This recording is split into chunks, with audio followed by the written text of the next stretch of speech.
이전에 하신 어떤 배역들과 비교를 해서 조금은 어떻게 보면 좀 도전적인 어떤 그런 캐릭터였다고 생각이 되는데요. 신화를 통해 가지고 연기를 하신 그 인물에 대한 어떤 첫 인상, 느낌, 그리고 그 인물을 소화하기 위해서 어떤 준비하신 그 과정에 대해서 한번 들려주시겠습니까? 우선 뭐 감독님들께서 말씀하신 것처럼 이거는 역사적 사실을 바탕으로 한 영화고, 저도 배우로서 제가 작품을 참여하고 제가 연기를 함으로써 그것이 어떤 긍정적인 이런 영향을 줄 수 있다는 것에 우선 가장 첫 번째 이 영화를 하고 싶다라는 거였고, 두 번째는 뭐 사실 감독님들이 저를 믿어주시고 기아륜이라는 캐릭터를 시켜주셨기 때문에 제가 할 수 있었다고 생각해요. 그리고 사실 뭐 아무래도 그 지역도 경상도고 이러다 보니까 사투리랑 이런 문제들이 있었는데, 그것은 이제 곽 감독님께서 이제 사투리 달인 우리나라 사투리 영화는 감독님이셔서 제가 그것에 대한 무한한 신뢰로 감독님 계시면 난 할 수 있다 이렇게 뛰어들었고, 그리고 사실 아까 말씀하신 대로 되게 도전적인 인물이거든요. 기아륜이라는 캐릭터가 되게 입체적이고 표현하기 사실 어려운 부분들이 되게 많았는데 감독님들께서 많이 도와주셨어요. 제가 정말 많이 헤맸거든요. 많이 헤맸는데 첫 촬영 때 같은 경우는 저희가 학도병들 되게 많았어요. 처음 촬영한 게 아마 보셨다시피 배 장면이 첫 촬영이었는데, 그게 저도 첫 촬영이었고, 근데 이제 학도병들이 되게 많다 보니까 감독님께서 저한테 말씀을 해주시려고 나와서 따로 이렇게 말씀도 많이 해주시고, 그래서 되게 저 배우로서 되게 큰 성장을 할 수 있는 작품이었던 것 같아요. 되게 깨달은 것도 너무 많고 배운 게 너무 많은 그런 작품인 것 같습니다. 사투리 지금 말씀하셨는데 박 감독님이 친구를 통해서 이 영화 속에서 어떤 사투리라는 게 어떤 대중적인 어떤 영화라서 관객에 다가설 수 있는 어떤 선구자 역할을 하신 분으로 저도 기억을 하고 있습니다. 김선수 배우님이 좀 추가로 또 질문을 드릴 텐데요. 저는 이 영화를 보고 이제 그 시대의 어떤 10대들, 저도 뭐 10대를 보내왔기 때문에 제 10대 시절은 어떠했나 좀 생각을 하고 좀 반성도 하는 그런 계기가 됐는데요. 이 영화를 이제 참여를 하시면서 10대의 어떤 학도병을 연기를 하셨잖아요. 그러면서 연기를 하시기 전과 후에 어떤 변화라는 게 있을까요? 아무래도 이제 그 젊은 시절에 어떤 자기의 어떤 의지와는 상관없이 혹은 뭐 의지로도 참여를 했을 테지만 그렇게 어떤 희생을 하게 되고 이런 이제 굉장히 좀 슬픈 어떤 삶을 보여주고 있는데 그거에 대해서 조금 말씀해 주시면 좋겠습니다. 근데 기본적으로 사실 그 69년 전에 평균 나이 17세와 지금의 평균 나이 17세는 많이 다르다고 저는 생각하거든요. 우선 뭐 정신 연령도 마찬가지고 주변 환경도 마찬가지고, 그리고 저희는 뭐 급식 먹었잖아요. 급식차 오면 급식 친구들이 더 줘 하면서 먹었고, 사실 그때 뭐 도시락 막 이런 거잖아요. 저 그때는 잘 모르니까 전 태어나기도 한참 전이어서. 그래서 우선은 그때 감성을 제가 많이 보고 싶었어요. 그것을 찾기는 사실 어려웠고 어르신들의 말씀을 많이 빌렸던 것 같고요. 그리고 근데 사실 기본적으로 사춘기라든지 어떤 10대의 그 모습은 공통된 점들이 있으니까 그런 점들을, 그러니까 사춘기적인 거를 되게 극대화를 시켰던 것 같아요. 그 시절을 제가 완벽하게 표현해낼 수는 없으니까. 그래서 기본적으로 하륜이가 갖고 있는 그 본질 자체가 굉장히 질투심과 시기심이기 때문에 그걸로 첫 번째 시작을 했고 마지막도 그걸로 끝냈던 것 같아요. 그 영화에서 이제 주인공들이 이제 뭐 주요 인물들의 어떤 이름이 이제 나오게 되는 어떤 그 학도병들이 있는 반면 또 이름이 없는 학도병들도 이제 굉장히 많은데 아무래도 이제 이야기를 끌어가는 이제 주 인물들이 학도병이기 때문에 이 캐스팅에 대해서 좀 굉장히 좀 궁금한데요. 아무래도 이 10대 학도병들을 캐스팅을 위한 뭐라고 해야 되나 어떤 기준이라고 해야 될까요? 그 배우들을 이제 어떤 캐스팅할 때 가장 좀 주안점을 두신 부분이 있다면 어떤 점이 있는지 궁금하고 또 김성철 배우님은 어떤 부분에서 마음을 드셔가지고 캐스팅을 하셨는지 궁금합니다. 가장 이제 처음에 경계했고 또 이렇게 이래 좀 편하게 말씀드리면 저희가 이제 작품을 한다 그러면 모든 매니지먼트사에서 이제 신인 배우들을 데리고 오거든요. 오디션도 많이 보고 또 미팅도 많이 하는데 그때마다 이제 소위 요즘의 꽃미남들이 나타나는 거예요. 그러니까 도저히 제가 볼 때는 이 얼굴은 그 당시에 전쟁터에 나갈 얼굴이 아닌데 그래서 굉장히 애를 먹었죠. 그러다가 이제 우리 김성철 씨는 보니까 아니 제가 그 말씀이 아니라 이 뭐라 그래야 되나 이렇게 옛날 표현이지 남자로서 어떤 그런 곤조 성깔이 딱 있어 보이더라고요. 그래서 이런 느낌이 딱 맞다라고 생각했었고 또 제가 처음에는 역을 안 정해주고 두 사람 다 보라 그랬어요. 그랬는데 내가 누가 더 본인한테 맞는 것 같냐 물어봤더니 본인은 기아루이 더 맞는 것 같다. 그래서 내가 잘됐다. 역사님 똑같다. 뭐 이렇게 되는 거니까. 대신에 민호 군도 저는 샤인이 제가 알겠습니까? 나타났는데 너무 똑바르게 생긴 만화에서 튀어나오고 것처럼 생긴 사람이 나타나가지고 대신에 이 사람은 되게 맑은 눈빛이 있어서 학도병을 할 수 있겠다. 또 개태는 개태대로 웃을 때 그 순박한 모습이 너무 좋았고 하여튼 당시에 되도록 어떤 인물에 맞는 그 이미지가 우선 맞아떨어지는 그런 사람들로 했습니다. 김태형 감독님 있습니다. 저도 감독님과 생각은 거의 비슷했는데요. 이제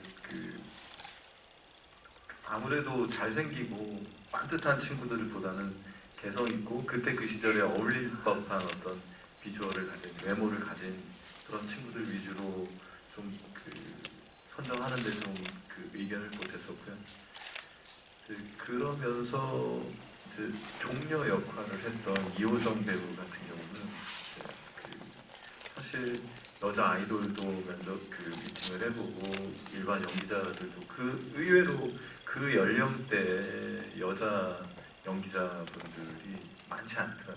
근데 이제 여러 캐스팅 과정, 오디션 과정 속에서 압축되었던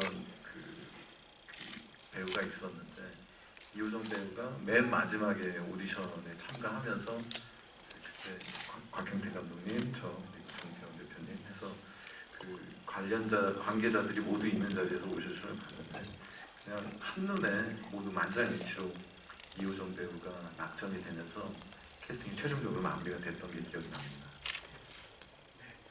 그럼 여기서 관객분들 질문을 받고 또 진행을 해보도록 하겠습니다. 질문하실 분, 네, 손 들어주세요. 없나요? 예, 네,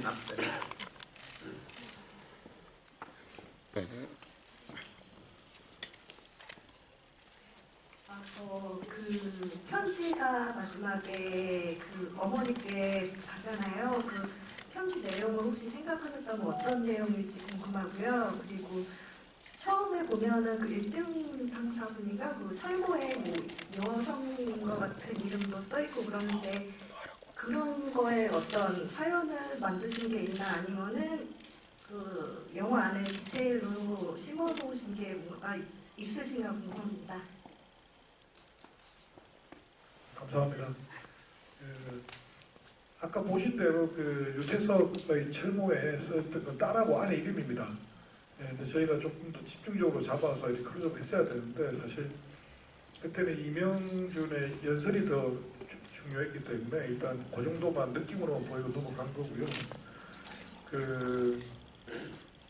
하륜이가 마지막에 쓴 그 편지 내용은 저는 그렇게 생각했어요. 왜냐하면 제가 그 에피소드를 어디서 따온 거냐면 저희 오째 삼촌, 이북에 계신 오째 삼촌이 저희 아버지가 넷째신데 그렇게 어릴 때 친척집에 보내졌다가 돌아왔는데 그렇게 미워하더래요 엄마가.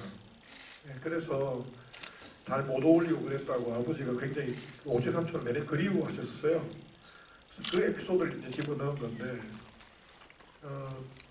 한 번 보셨대요. 엄마가 오제 삼촌을 칭찬해주는 모습을 딱 한 번밖에 못 보셨대요, 평생. 그런데 제가 만약 그 편지 내용을 영화 속에 써야 될 일이 있었다면 엄마 나 살아서 돌아가면 나 한 번만 칭찬해 주세요 라고 썼을 것 같아요. 네, 그 편지 질문을 하셔가지고 저도 하나 추가를 하자면 그 편지를 이제 전달하러 가는 그 뒷모습에서 이제 끝이 나는데 어떻게 보면 그 전달을 하고 또 그 어머니의 어떤 반응에 대해서 또 감정적인 거에 대해서 조금 이렇게 묘사를 할 수도 있는데 거기서 스톱을 하신 또 이유가 있다면 어떤 게 있을까요? 사실 이런 전쟁 영화에서 가장 슬픈 단어는 엄마입니다. 그리고 러시아에 가면 러시아 어머니들의 눈물은 마를 시간이 없다는 말이 있을 정도로 굉장히 전쟁을 많이 하나라니까 그런 것처럼 아들과 남편을 또 전장터에 내보낸 그런 엄마와 아내의 마음은 정말 찢어지죠. 근데 이미 영화 속에서 그 엄마에 대한 그런 이야기를 많이 했고 하기 때문에 거기서까지 그 정서를 한 번 더 반복하는 느낌도 있어서 그는 좀 지양을 했고요. 다음 여전히 우리가 흔히 생각하는 따뜻한 엄마의 느낌은 아니었길 바랬어요. 여전히 얘는 죽을 똥 살 똥 살아 돌아와도 여전히 또 금반지낀 손으로 머리한테 때릴 것 같은 그런 엄마여야 더 가슴이 아플 것 같았습니다. 제가 질문 드린 거는 뭐 이제 말씀하셨지만 이제 그런 이제 연출이 이제 이런 전쟁 영화 보면 이제 많이 나오게 되는데 저는 그 부분이 좀 절제가 돼 있었기 때문에 오히려 이제 그 점이 이 영화를 좀 더 뭔가 감정적으로 와닿게 하는 그런 연출이 아닌가라는 생각을 했었습니다. 네, 다음 질문하실 분. 네, 저쪽. 영화 굉장히 잘 봤습니다. 제가 질문드리고 싶은 것은 그 종군 기자 역으로 나오는 메간 폭스를 어떻게 섭외했는지도 궁금하고 섭외를 되게 잘했다고 생각하는데 그 다른 후보군은 혹시 없었는지 뭐 스칼렛 조한슨이나 멋진 배우들이 많은데 왜 메간 폭스를 어떻게 생각해서 섭외하신지 그게 궁금해서 질문드립니다. 뭐 스칼렛 요한슨뿐만 아니라 나탈리 포트만도 있었고 또 최근에 그 영화 뭐지 뮤지컬 엠마 스톤도 후보에 있었고 뭐 다 있었어요. 그런데 제가 이제 제사사 대표님이 이 후보한테 컨택이 됐다 이러면 한대요? 제가 이렇게 물어보죠. 저는 사실 처음부터 이 할리우드 배우 중에 이렇게 좀 유명한 사람을 쓰는 것에 대해 굉장히 불편했어요. 솔직한 고백인데 왜냐하면 우리가 지금 감춰진 영웅들에 대한 이야기를 하는 건데 여기에 갑자기 생뚱맞게 어떤 미국 헐리우드 영화에서나 보던 그런 배우가 들어와가지고 전체적인 분위기를 망치지 않을까 때문에 굉장히 걱정 많이 했었는데 그건 또 직접 마케팅을 책임져야 되는 제작사 대표님 입장은 다른 거죠. 그래서 영화는 모든 사람의 이 설득과 합의로 진행되는 과정이기 때문에 또 나중에 영화를 개봉할 때 어떤 그런 마케팅 파급력이나 이런 걸 감안하면 분명히 필요한 캐스팅이긴 했고 저도 처음에 이분이 왜 한다 그러지 이거를 그래서 굉장히 의심스러운 눈으로 전작들을 봤는데 더 이해가 안 가는 거예요. 그래서 그러면 둘 중에 하나겠다. 돈을 많이 준다든가 아니면 뭔가 절실히 필요하구나 생각을 해봤는데 둘 다일 것 같은데 제가 얼마를 정확히 줬는지 모릅니다. 정말입니다. 근데 우리 예산이 뻔하기 때문에 전쟁 영화 치고 작은 편이에요. 그래서 그렇기 때문에 틀림없이 그 안에서 나갔을 텐데 제가 다른 예산은 대충 알잖아요. 그러니까 그러면 미국에서 세금 띄고 뭐하고 하면 그렇게 하지만 없을 텐데 이걸 왕 고생을 하겠다 그러네 싶어서 그 다음부터 좀 되게 예쁘게 봐주려고 노력을 했습니다. 예, 그랬는데 저도 낯설고 그 사람도 낯설죠. 제가 처음에 그랬는데 나중에는 이제 좀 놀랬던 거는 막 시키니까 막 열심히 하는 거예요. 그래서 열심히 하는구나 이 친구도. 그래서 조금 더 시켜보자 해서 굉장히 저는 100% 너무 잘하고 갔다, 너무 이쁘다 이 정도는 아닌데 그래도 이 사람이 할 수 있는 최선은 다하고 갔다. 예, 그런 생각 칭찬해주고 싶습니다.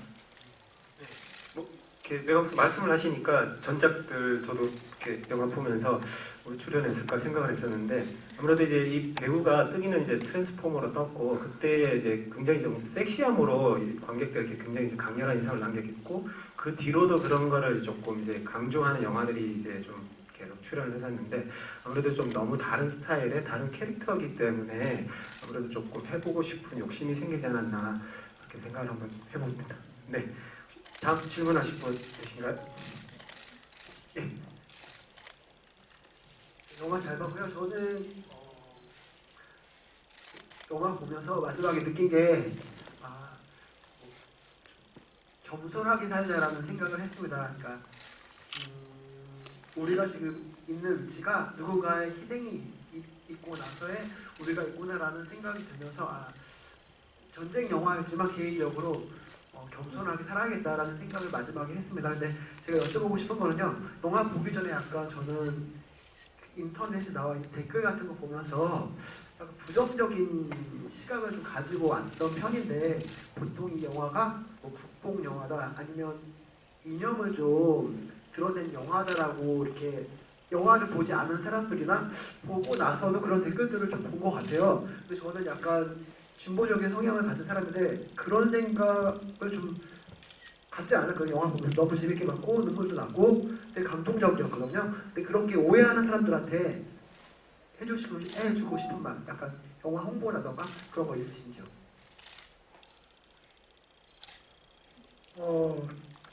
이게 제가 그에 대한 제 생각을 말씀드리기 전에 저는 아버지가 평안남도 사람입니다. 그리고 아버지가 일사후퇴 때 피난을 부산으로 왔고 혼자 왔습니다. 왔고 저희 어머니는 목포에서 피난을 왔습니다. 예, 그때 먹고 살기 때문에 왔는데 그래서 두 분이 만나가지고 부산에서 제가 자랐고요. 그러니까 어릴 때부터 듣고 자란 이야기는 한 번 이제 어릴 때 텔레비를 보는데 남한 선수와 북한 선수가 권투시합을 하는 거예요. 저도 모르게 죽여라 그랬어요.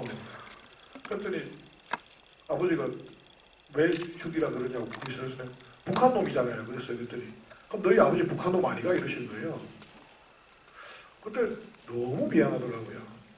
그래서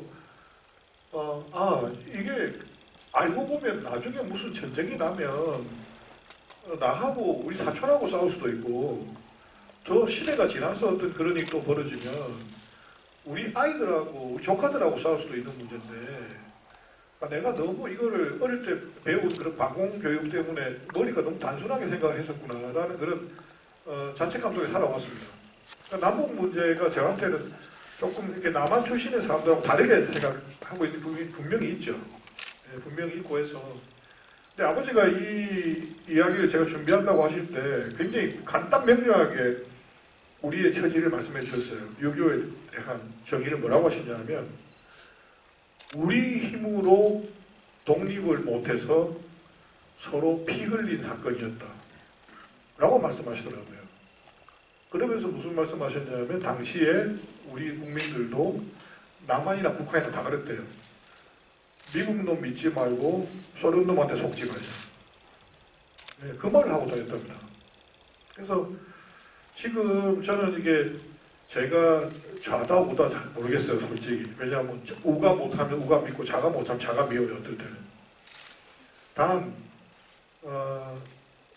제가 정말 이 영화 속에서 미워했던 사람은 임춘복 같은 사람이에요. 그러니까 우리가 이데올로기가 때문에 나눠져서 전쟁을 할 판에 남한 쪽이 그래도 정보를 갖고 강력하게 준비하고 있으면 못 내려온단 말이에요. 그럼 우리끼리 덜 죽었을 거예요. 근데 저쪽은 소련제 탱크다 뭐다 다 준비해놓고 있는데 여기는 아무것도 못하고 당시에 국방부 장관이라서 기껏 한다는 소리가 뭐 점심은 평에서 먹고 저녁은 시내주에서 먹게 해주겠다 만약에 쳐도 내려오면 이런 소리라고 앉아있었으니 그런 어떤 지금도 만약에 우리가 여전히 분단된 상태고 우리가 강하지 않으면 우리가 준비해놓지 않으면 또 이런 비극을 일어날 수 있다라는 그런 제가 할 수 있는 영화인으로서 할 수 있는 조그만 어떤 메시지 같은 거 그런 걸 좀 담고 싶었습니다. 네, 뭐 질문하신 답변 충분히 됐습니까? 네, 저도 영화 보면서 저는 이제 뭐 영화는 그냥 영화로서 이제 보통 접근을 하는 편인데 이제 지금 어떤 우리네 실정 자체가 이제 너무 어떤 이념의 어떤 갈등이나 대립이 너무 심한 편인데 이 영화를 보면서 되게 좀 안타까웠던 부분은 영화 자체는 그 사람들 자체의 학도병들에게 초점을 맞추고 있는데 이 영화를 보지 않은 상태에서 자꾸 이제 그렇게 뭔가 자꾸 갈등 대립을 만들어가는 좀 그런 어떤 현상들 분위기가 좀 굉장히 조금 안타까운데요. 좀 그런 것들에 대해서 조금 생각을 좀 해봤으면 좋겠습니다. 네, 다음 질문하실 분 계신가요?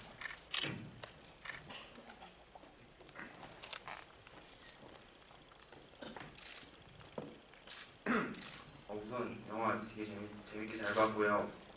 저 감독님하고 일단 배우님한테 물어보고 싶은데 저도 이 영화에 나온 그 인물들 중 저도 고등학생인데 혹시 뭐 이 영화를 본 고등학생이나 많은 10대 학생들에게 이 영화를 보고 뭐 좀 해주고 싶은 뭐 메시지 또는 그 학생들이 이 영화를 보고 어떤 걸 느꼈으면 좋겠는지 이런 점에 대해서 물어보고 싶습니다.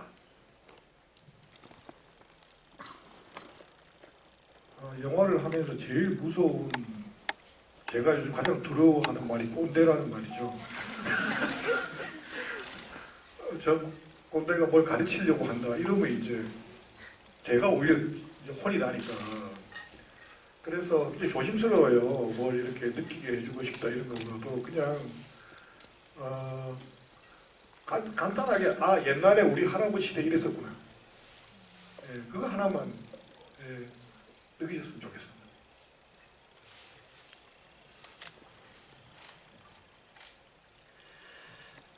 역시나 저도 마찬가지인데요. 뭔가 이렇게 강력하게 그 주입시키거나 그 강제하여 그 하고자 하는 이야기가 전달되게 하고 싶은 생각은 없고요.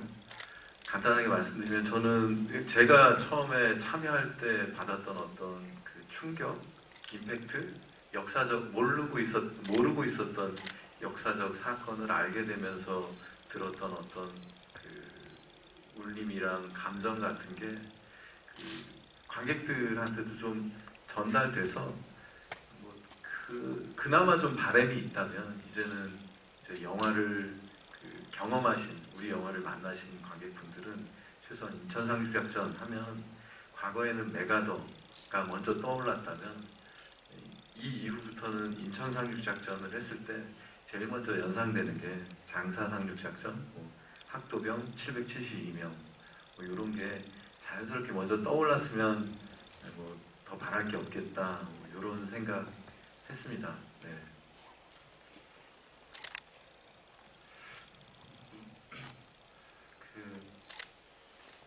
그 학생분들께 뭐 어떤 메시지를 드릴 수는 없는 것 같아요. 이 영화 자체가 어찌됐건 그 어떤 숭고한 희생 때문에 우리가 잘 있다.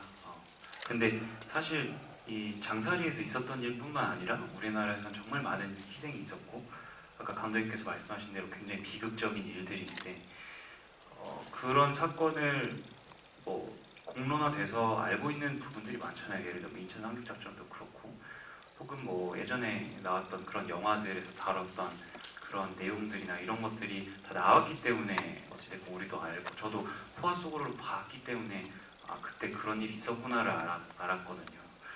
근데 이것도 마찬가지로 장사리 잊혀진 영웅들이 나오면서 장사리에서 저런 학도병들 772명의 학도병들 뿐만 아니라 정말 많은 그런 기관병들이나 정말 많은 분들이 희생당하셨는데 그런 것들이 있었구나. 정말 감독님 말씀하신 대로 우리 할아버지 시대는 이랬구나. 그러니 더 감사히 잘 살아야겠다. 저는 그랬어요. 저는 그래서 선생님도 그렇게 느끼시지 않을까. 네. 선생님 충분히 연구하셨습니다. 네, 다음 질문 받겠습니다. 네.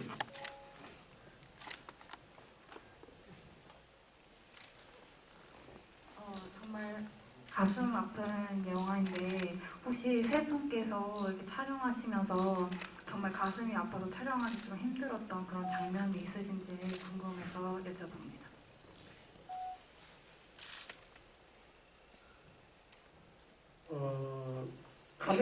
카메라가 돌아갈 때는 아니고요.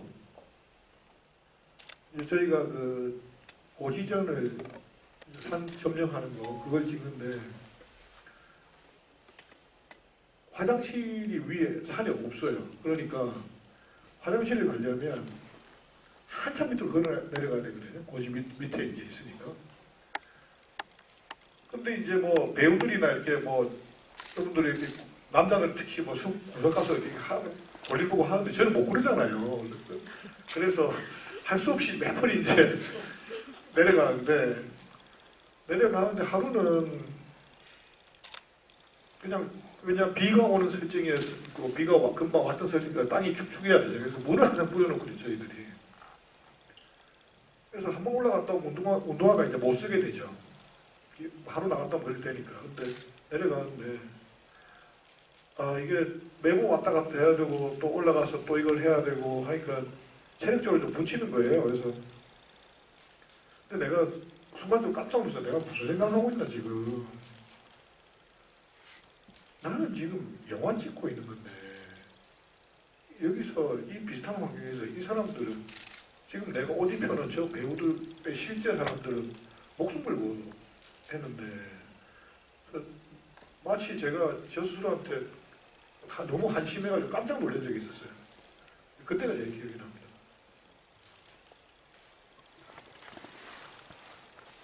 저는 개인적으로는 그 가슴이 아파서 못 찍은 것보다 시간이 없어서 못 찍어가지고 가슴 아팠던 적이 더 많았어서 아무래도 그 전체 일정도 굉장히 타이트했고 그 이제는 영화 산업 현장도 표준들로 제가 도입이 돼서 그 근무 시간, 촬영 시간이 정해져 있어서 그 할당된 시간 내에 최대한 그 원하는 것을 뽑고 그날의 분량을 마감하는데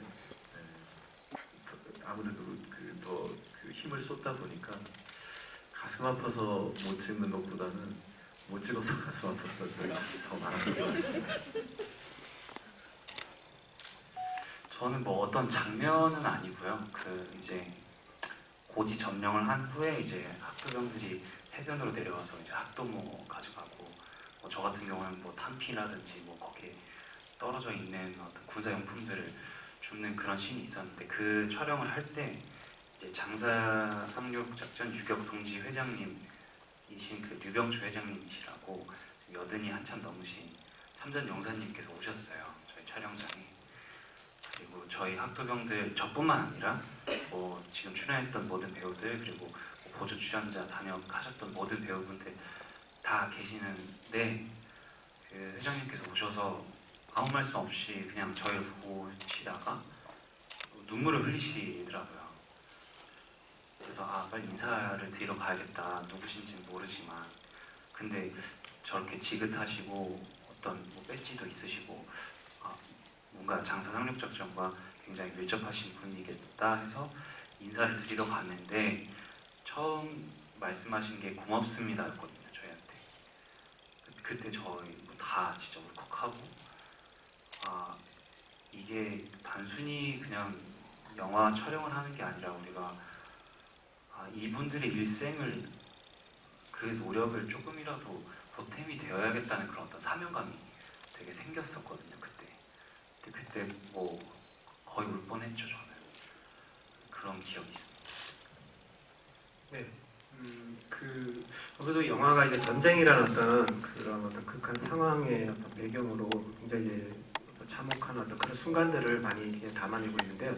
또 영화를 보는 관객의 입장에서도 화면에서 그런 게 고스란히 느껴지잖아요.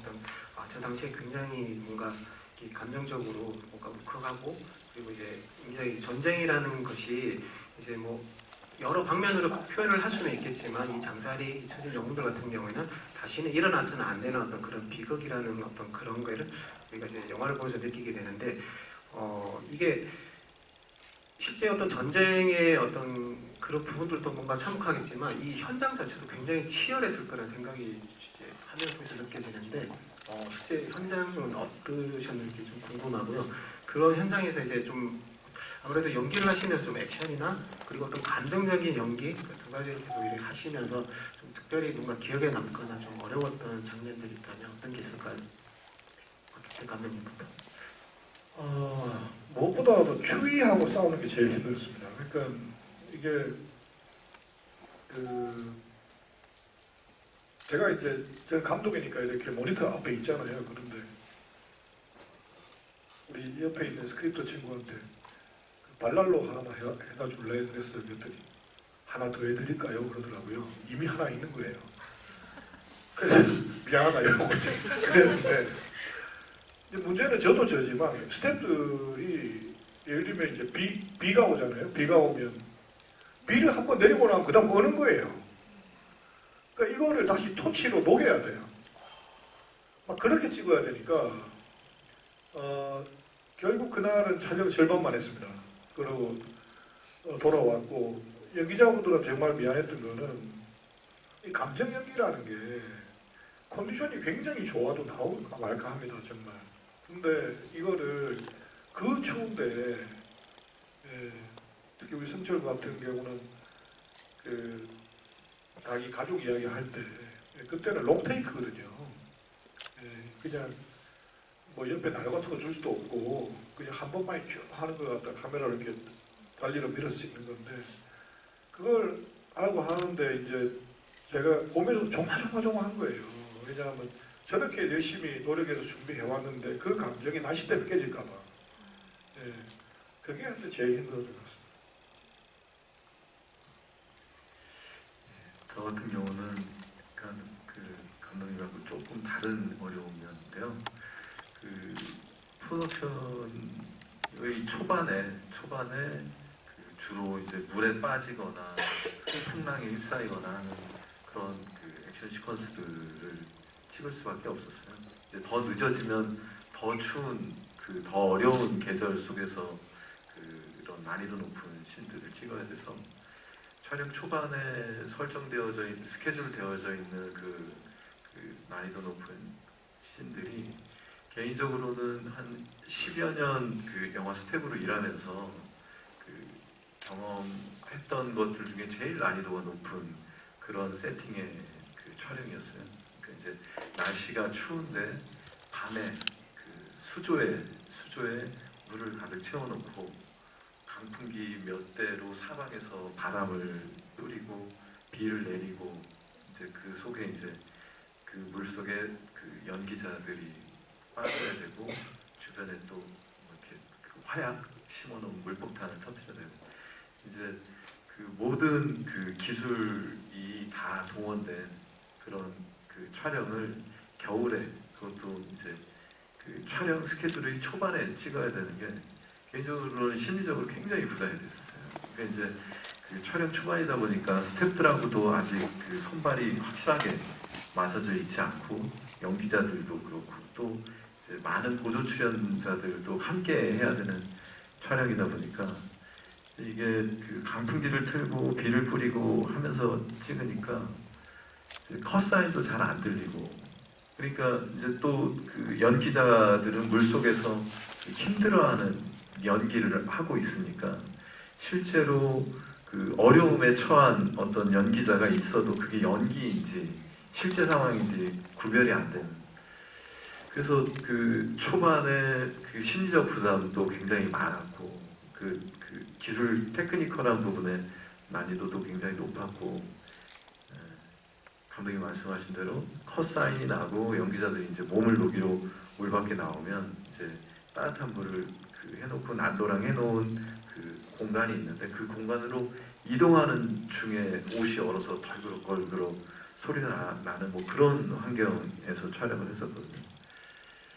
그 촬영을 진행하면서 굉장히 스트레스도 많고 힘들었는데 뭐 다행히도 위급한 상황에 어떤 부상이 있지 않고 잘 끝날 수 있게 연기자들, 스태프들 모두가 다 혼연일체가 돼갖고 그 촬영을 잘 마무리했던 게 지금도 기억에 남고 참 여러 가지로 고마웠던 그런 시간들이었던 생각이 드네요. 네.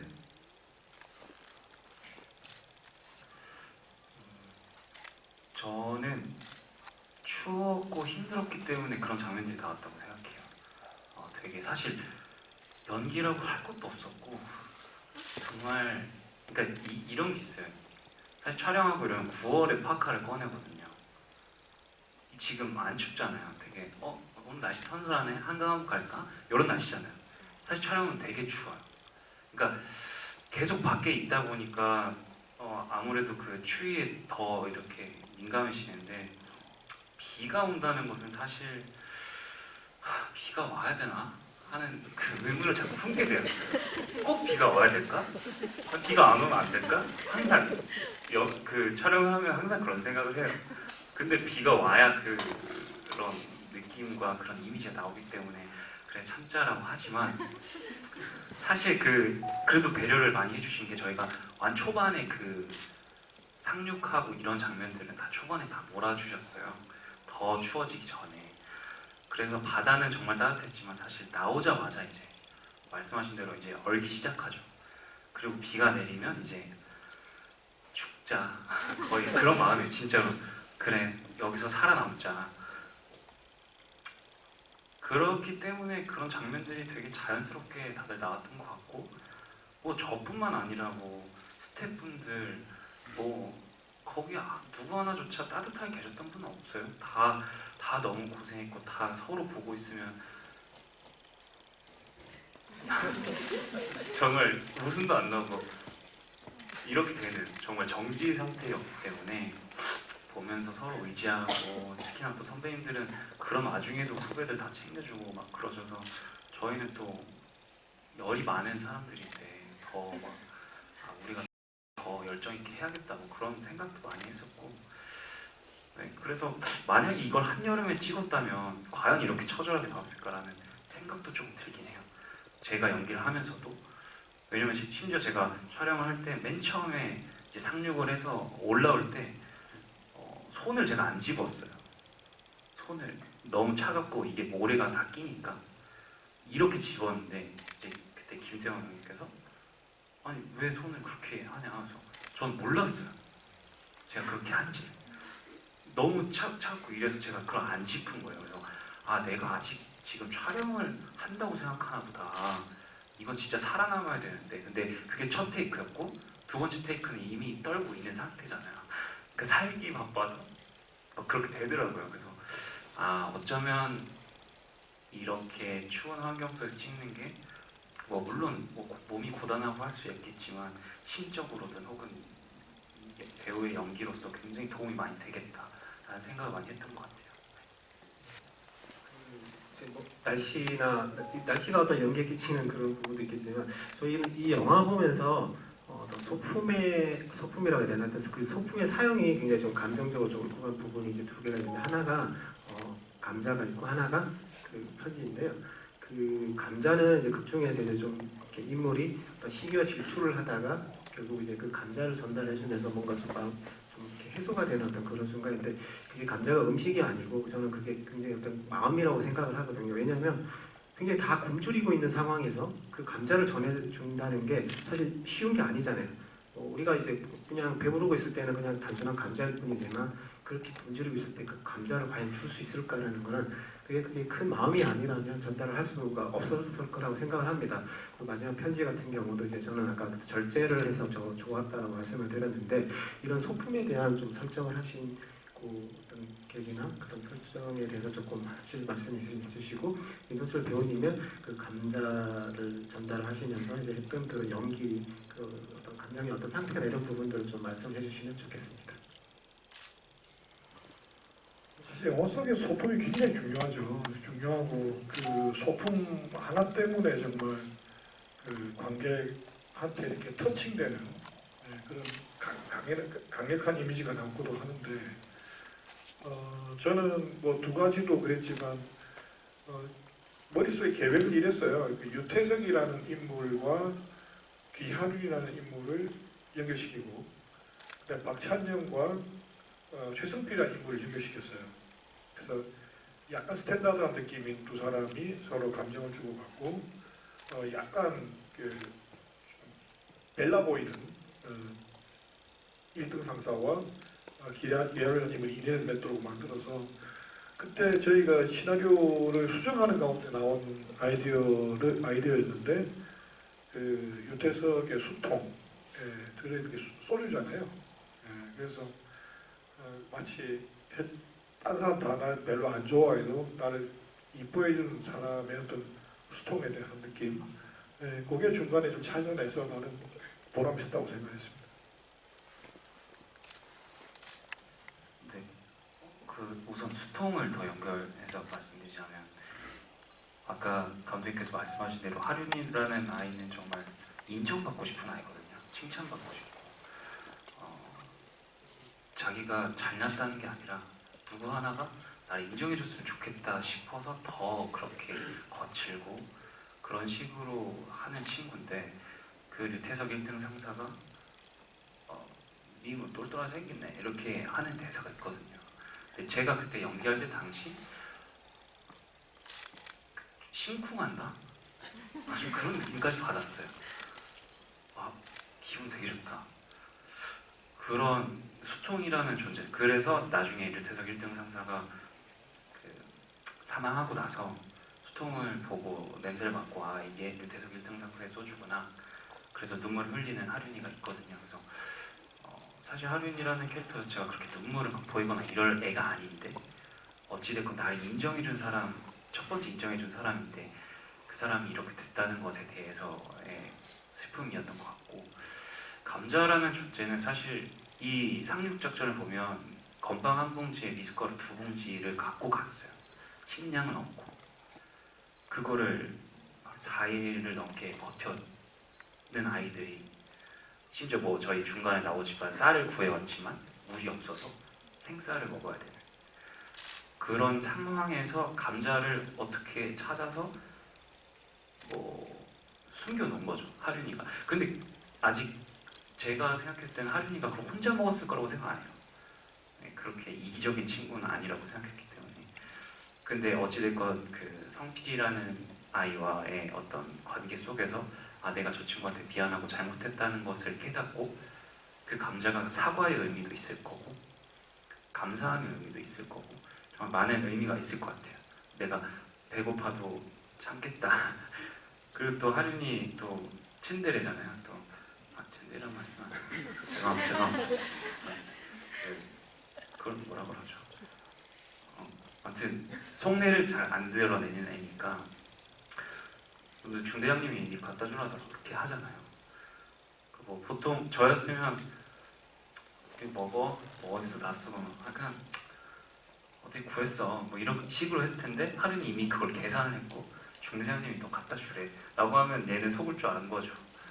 그만큼 순수하고 그런 친구인데, 어찌됐건 감자라는 존재는 하륜이에게 사과의 의미가 많이 담긴 그런 것 같아요.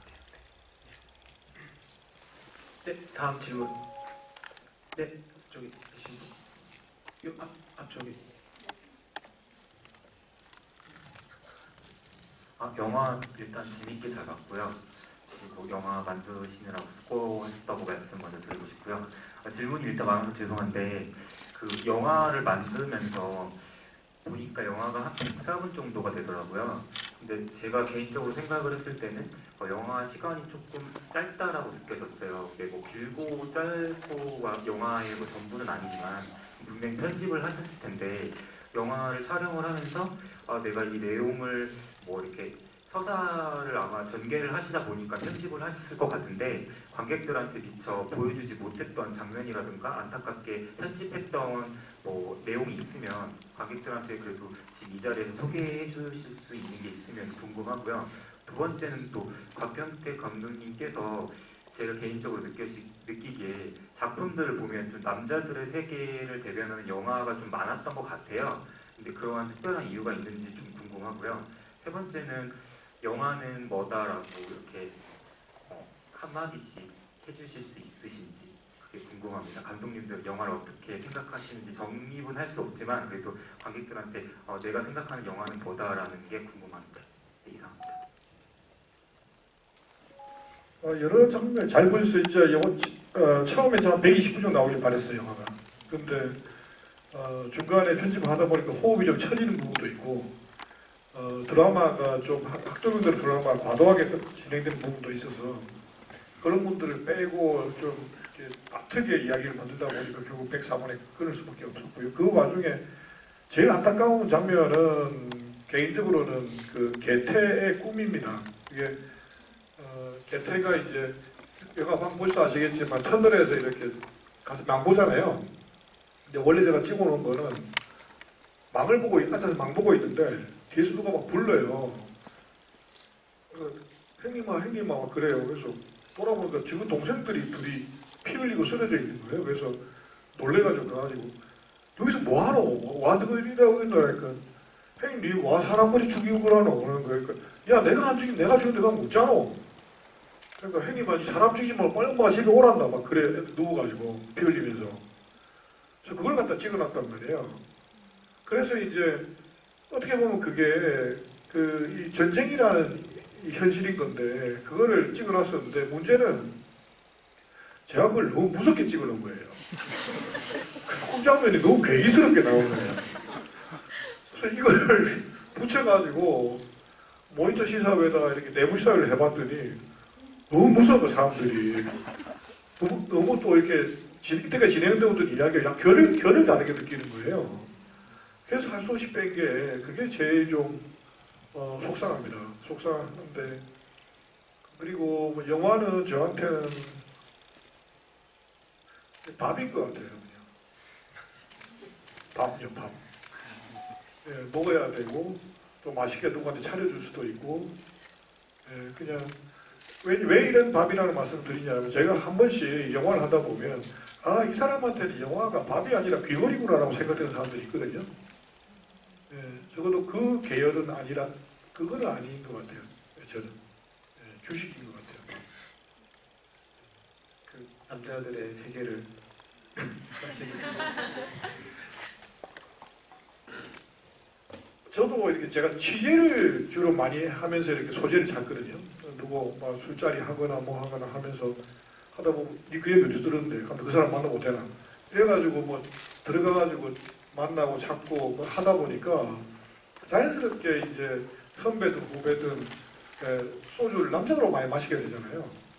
그러다 보니 자꾸 주인공이 남자인 경우가 많은 것 같아요.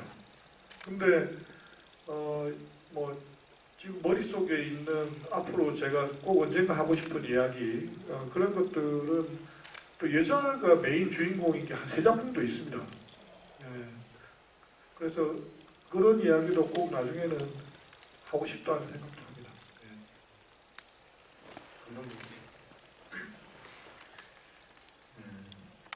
저는 아무래도 이제 그 악조건 속에서 좋지 않은 환경 속에서 촬영했던 시퀀스들 중에 이제 부득이하게 편집에서 빠지게 됐던 이제 물 속에 빠져서 힘들어하는 그 몇몇 장면들 그리고 해안에 상륙해서 그 학도병이기에 보여질 수밖에 없었던 어처구니 그 상륙하는 해변의 그 지옥 같은 상황에서 어처구니 없게 행동하는 학교병들의 몇몇 그 장면들이 있는데 그런 것들이 이제 아무래도 초반에 전투 장면들이 너무 길어지면서 전체 드라마에 좀 결을 흔드는 게 있어서 편집이 됐는데 그런 그 배우들을 고생시키고 스태프들을 고생시키고 하면서 찍었던 몇몇 장면들이 조금 아깝다는 생각은 좀 들고요.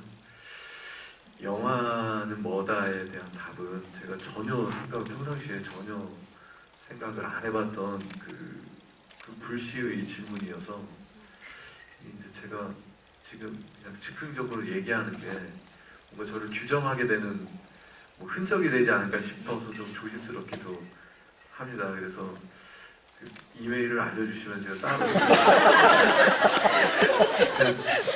지금 감독님 감독님 대답하시는 동안 제가 나는 뭘 대답을 할까 막 생각해봤는데 너무 많은 것들이 생각나는데 근데 또 감독님은 귀걸이 싫으시다고 하셔갖고 모자라고 할까 하다가 그래서 여튼 요거는 제가 즉흥적으로 대답 드리는 것보다는 아무래도 좀 이렇게 제 마음이랑 제 진심을 이번 기회에 영화에 대한 생각도 좀 다시 해보는 계기로 삼아서 고민해보고 연락 한번 맥주 한잔 해요. 네.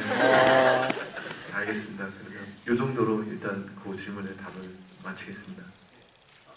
김선재 배우님도 아무래도 직접 연기를 이렇게 하시면서 굉장히 힘들게 연기를 했는데 이게 왜 빠져있지? 그런 좀 아쉬웠던 그런 이제 장면이 있는지, 그리고 똑같은 질문으로 이제 영화는 무엇이다에 대한 답변을 해주시면 좋겠습니다. 뭐 아무래도 아까 말씀하신 그 개태 장면도 그렇고 사실 편집이 된 부분이 꽤 있죠. 뭐 제가 사투리를 정말 일주일 정도 준비해서 딱 한마디 파서 숨고로 뭐 그런 게 있어요. 그 한마디를 제가 계속 연습을 했는데, 그리고 저는 사실 다 사투리이기 때문에 사실 그 대사라는 것을 제가 그렇게까지 파라 숨고로 이렇게 바로 나올 만큼 하진 않았죠, 연습을. 왜냐면 대사 연습을 너무 많이 하다 보면 기계적으로 변하고, 어찌됐건 그 현장 속에서 나오는 그 현장의 그 맛이 안 나오기 때문에 연습을 되게 안 하는 편인데, 안 하는 건 아니고 되게 열심히 하고 열심히 하는데, 사실 그러니까 갇히지 않기 위해서 최대한 외우되 그 느낌만 외우지 그 토시 막 완전 똑같이는 안 하려고 해요. 근데 어찌됐건 이게 사투리고 그런 것 때문에 연습을 많이 했던 부분들이 있지만, 사실 저뿐만 아니라 다른 배우 선배님들, 뭐 동료분들의 장면들도 뭐 아쉬운 부분들이야 당연히 많겠죠. 감독님도 아쉬운 부분도 많고. 그래서 제가 만약에 굳이 막 엄청 아쉬운 장면을 뽑자면 그 파서 숨고로 이 장면인 것 같아요. 왜냐면 이게 지금 사투리 때문이 아니라 제가 영덕에서 이제 그 전승 기념식을 했을 때 거기 용사님께서 인터뷰하신 그걸 봤었는데, 거기서 우리 진짜 숨을 데가 없어서 거기를 파서 숨었다, 그런 말씀이 있으셨는데, 그 짧은 장면이 어찌 보면은 더 이 친구들이 전쟁에 대해서 무지하구나라는 것을 조금 더 그게 있지 않았을까 했는데, 사실 뭐 지금도 너무 참혹하고 완벽하게 나와서 저는 사실 아쉬운 건 별로 없는 것 같아요. 죄송합니다. 근데 저는 영화는 이게 거의 처음이라서 영화는 못 알아기보다는 차라리 연기는 못 알아가는 게 맞는 것 같아요. 그냥 저는 항상 그런 생각을 했던 것 같아요. 연기는 그냥 삶이다.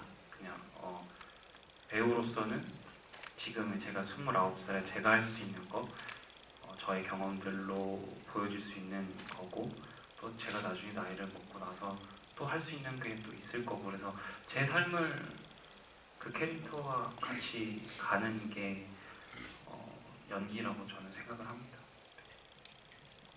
예, 앞에 질문. 영화 흥미롭게 잘 봤습니다. 오늘 나온 뉴스에 2015년도 8월달에 철제 근무 중에 하지연 중사 사고가 있었는데 그 공상 판단을 받았다가 이번에 전상 판단을 받았잖아요. 그래서 정부가 바라볼 때 어떤 역사 이진식이라는 게 조금 빈약하다는 그거를 이 장사리는 다시 한번 일깨워주는 그런 계기가 아니었나, 제 나름대로 개인적인 영화를 보고 나서 판단을 해봤습니다.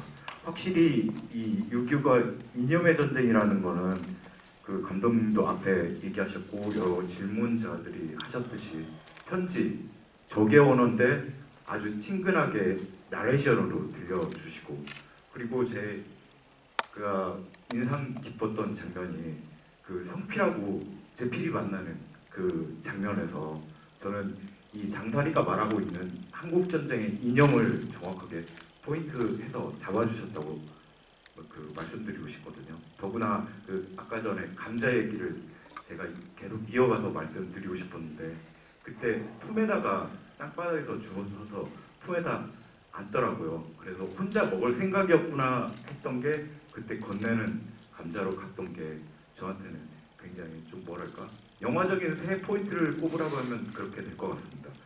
그래서 영화는 어쨌든 장면으로 얘기를 하는데, 감독님 두 분이 어쨌든 합작으로 만드셨고 배우님도 계시니까 각 장면, 이 장면을 꼭 장사리에서 봐줬으면, 반드시 봐줬으면 하는 그 장면을 한 번씩 말씀해 주시면 감사하겠습니다.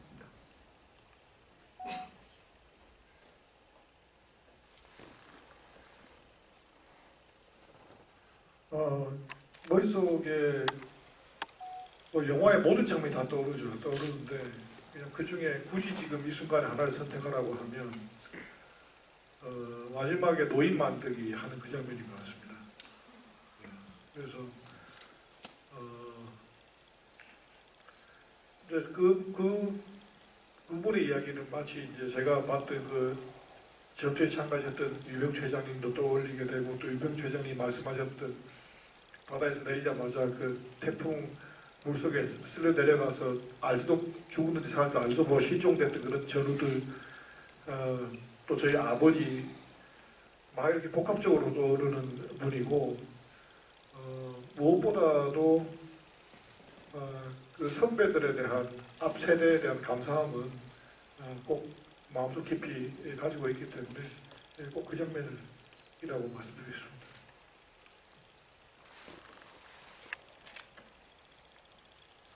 생각 안 해봤었는데 마침 또 감독님이 먼저 말씀을 하셔서 또 그 짧은 시간에 생각해 봤을 때 퍼뜩 떠오르는 장면이 한 3군데 정도 있는데, 그 중에 하나 감독님 말씀하신 것처럼 저도 엔딩에 노인 만들이 장사 바닷가에서 이야기하는 장면이 떠올랐었고요. 마침 또 감독님 말씀하셔갖고 저는 그 상륙작전이 끝나고 이제 점령을, 고지를 다 점령한 다음에 바로 나오는 바닷가에 학도병 모자들이 많이 떠 있는데 파도에 이렇게 휩쓸려서 왔다 갔다 하는 장면이, 그 장면과 엔딩에 이제 노인 만드기 회고를 하고 그 바다를 또 인서트로 찍은 그 장면, 두 장면이 개인적으로는 편집하고 그 시사를 보면서 참 마음에 와닿았던 장면들이었어요. 그래서 항모가 떠 있는 장사해변의 바다와 이제 지금의 장사해변의 바다가 두 장면이 묘하게 오버랩되면서 개인적으로는 뭐 이제 이 작품을 쭉 진행해 오면서 느꼈던 뭐 이런저런 감정도 뭉클뭉클하고 했었습니다. 그렇게 되네요. 네. 저도 뭐 너무 많은 장면이 있지만 저는 개인적으로 그 이제 고지 점령을 하고 이제 그 민호군이 했던 성필이가 경기고 학생 그 편지를 보낸 그 장면이 있거든요. 저는 그 장면이 사실 가장 좀 충격적이었던 것 같아요. 어찌됐건 거기서 학도병이라는 것이 다 드러난 것 같아요. 그 장면에서 사실 학도병뿐만 아니라 정말 많은 전쟁에 참여하는 분들이, 비단 이거는 17살이니까 더 그렇게 참혹할 수 있지만 사실 서른이 전쟁을 해도 이렇게 참혹한 거 사실 그런 건데 그 전쟁이 끝나고 이제 그 경기고 학생의 그 교복을 봤을 때의 그 마음이 되게 힘들었던 것 같아요. 다음 질문 하실 분 계신가요?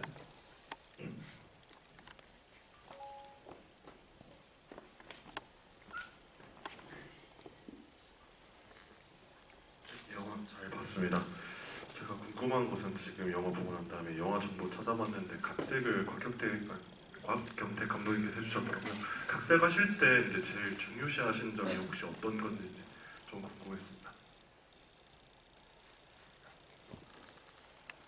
인민군 대장을 없애는 거였습니다. 그래서 그 인민군 대장이 너무 불편했어요. 원래 거에 있던, 원래 시나리오에 있던. 왜냐하면 이 사람이 장사리를 지키고 있는 그런 메인 인물도 아니고, 그래서 왜 이분이 나와야 되나. 그래서 그 인물을 빼고 우리나라 쪽 제가 미워했다는 그 준비 안 했던 우리나라 어떤 그 군인의 대표성을 띠는 임충복 같은 인물, 책임을 미루는 그런 사람으로 안타고니스트를 바꾸는 작업, 그게 가장 큰 뜻이었습니다. 이제 시간이 다 돼서 이제 여기서 이제 좀 마치도록 해야 되는데요. 세 분 이제 마지막 관객분에게 좀 전하실 말씀이 있으면 한마디씩 부탁드리겠습니다. 사실 이런 순간이 그 영화를 만드는 스텝 중에 한 사람이고 또 감독이고 또 드라마를 만졌던 사람으로서 굉장히 감사한 자리입니다.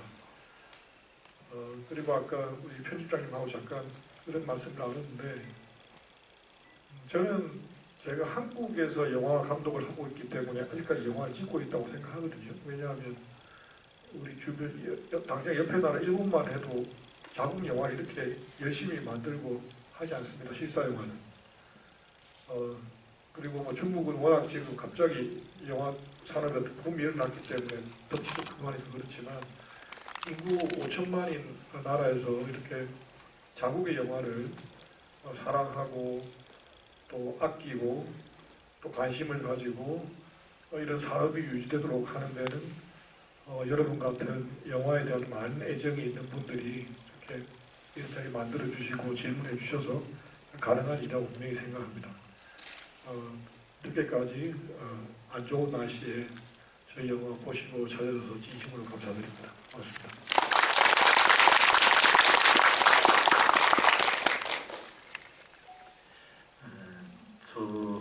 저는 이제 이 장살이 잊혀진 영웅들이라는 이 작품이 개인적으로는 너무나 의미 있고 뜻깊은 작품입니다.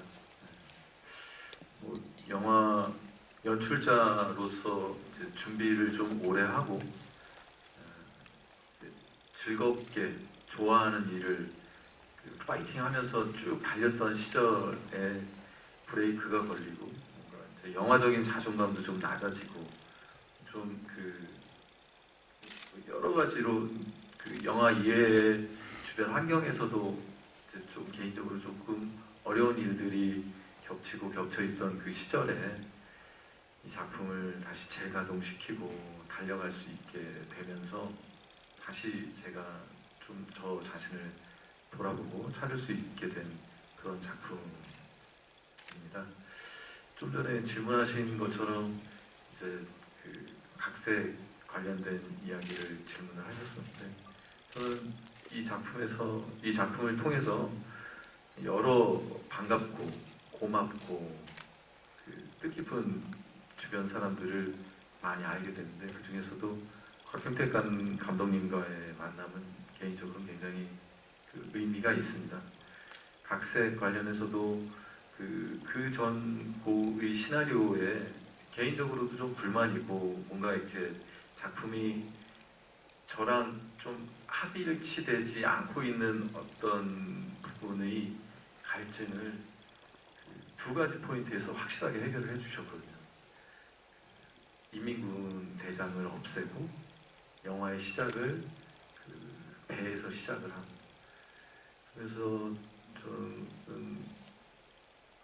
그 밖에도 감독님과 함께 프리 프로덕션을 하고 프로덕션을 하고 후반 작업을 쭉 진행하면서 뭐 좀 인간적으로도 많은 성찰과 도움의 시간이었고 영화적으로도 굉장히 의미 있고 앞으로 제가 연출자로서 쭉 가는데 여러 가지로 그 쪽집게 과외 선생님을 만나고 그 전설적인 참고서를 만난 것처럼 개인적으로 너무 큰 좋은 시간들과 기회의 시간들이었습니다. 작품을 더 잘하고 더 그 근사하게 만들고 하는 것이 목적이 아니라 영화를 하는 한 개인으로서 앞으로 어떻게 나가고 어떤 마음가짐으로 작품을 대하고 하는가에 대해서 여러 가지로 저의 부족한 부분들을 채우고 깨워줬던 작품이 이 작품이어서 참 그 남다르네요. 더더군다나 이렇게 그 태어나서 처음 GV도 해보고 여러분들과 이렇게 눈 마주치면서 이야기를 하다 보니까 또 뭔가 그 열정의 온도를 더 끌어올리게 되고 그 허투루 작업하면 안 되겠다는 생각도 이렇게 가르침을 받게 되는 것 같아서 너무 뜻깊고 감사하게 생각합니다. 지금의 이 시간과 이 작품의 그 기운을 오래도록 잊지 않고 가슴속에 새겨 넣은 다음에 다음 작품에서 여러분들과 만날 때는 더 재미있고 더 의미 있는 이야기들을 많이 나눌 수 있는 그런 연출자가 되어서 다시 돌아오도록 하겠습니다. 감사합니다.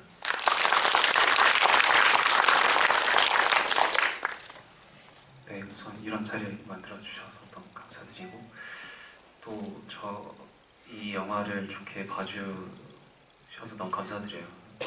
그리고 또 이렇게 관심을 가지셨기 때문에 이렇게 질문도 많이 해주시고 또 자리에 계시면서 또 이렇게 소통을 했는데 이 장살이 잊혀진 영웅들이 사실 더 많이 알려졌으면 좋겠어요. 더 많이 알려지고 더 많은 분들이 보시고 저는 뭐 그랬으면 좋겠습니다. 그래서 배우로서는 사실 이런 역사의 한 페이지를 연기했고 재현을 했다는 것 자체로도 엄청 큰 영광이고 되게 감개무량하거든요. 사실 요즘. 그래서 우선 뭐 믿어주신 감독님들께 너무너무 감사드리고 이 자리를 빌어서 정말 감사합니다. 그리고 또 여기 와주신 여러분들 정말 감사합니다.